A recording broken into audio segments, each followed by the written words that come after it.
Tila umiiwas ang ilang kongresista sa issue tungkol sa manoy blankong item sa BICAM report ng 2025 national budget. Pati ang palasyo naghugas kamay. Nasa frontline balitang yan si Marian Enriquez. Stella! Kindly lang, ma'am, explain yung blank sa BICAM report. Tikom ang bibig ng mga kongresistang bahagi ng Bicameral Conference Committee na nag-aproba ng BICAM Committee Report ng 2025 National Budget. Sinubukan naming tanungin si Acting House Committee on Appropriations Chairperson Stella Kimbo tungkol dito.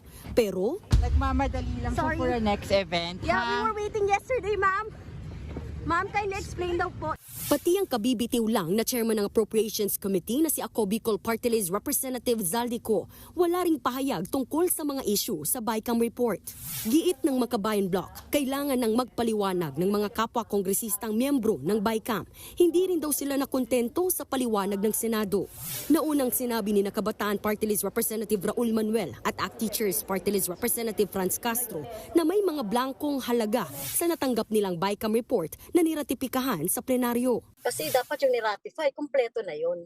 Wala nang babaguhin doon. Pinuna rin ni Manuel ang sinabi ni Senate President Cheese Escudero na otorisado ang mga Committee on Appropriations at Finance na mag-correct at magpuno o maglagay ng mga posibleng nakaligtaan sa BICAM report. Limitado lang daw sa pagtatama ng typographical o grammatical errors ang maaari nilang gawin. Hindi raw kasama riyan ang paglalagay ng halaga sa mga blanko sa BICAM report. Ayon kay Manuel, kung niratipikahan ng Kongreso na blanko ang nasa BICAM report, dapat zero o wala ring nakalagay na alokasyon sa enrolled bill dahil ito ang napagkasunduan ng Kongreso.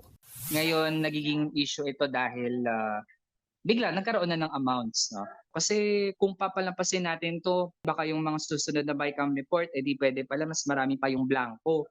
Halimbawa sa BICAM report na natanggap ng mga kongresista, blanko ang halaga ng National Irrigation Administration at Philippine Coconut Authority. Pero sa General Appropriations Act na pirmado ng Pangulo, may nakalagay na 56 billion pesos para sa NIA at 889 million pesos para sa PCA. Giit ni Manuel, dapat nakabase ang GAA sa BICAM report. Ayon naman kay House Deputy Majority Leader Paulo Ortega, pamumulitika lang ang paglalabas ng issue tungkol sa mga blanko sa BICAM report. It's really about politics. It works for them kung may controversy. Naghugas kamay naman ang palasyo. Hindi raw sila ang mananagot sa mga umano'y blankong item sa BICAM report kung dadalhin ang isyong ito sa Korte Suprema. Nagbabalita mula sa Frontline, Marian Enriquez, News 5. Mga kapatid, Jiggy Manikad po, iba na ang may alam at may pakialam sa panahon ngayon. Para sa konkreto, kumpleto at komprehensibong balitaan sa Frontline, mag-follow at mag-subscribe sa social media pages ng News 5.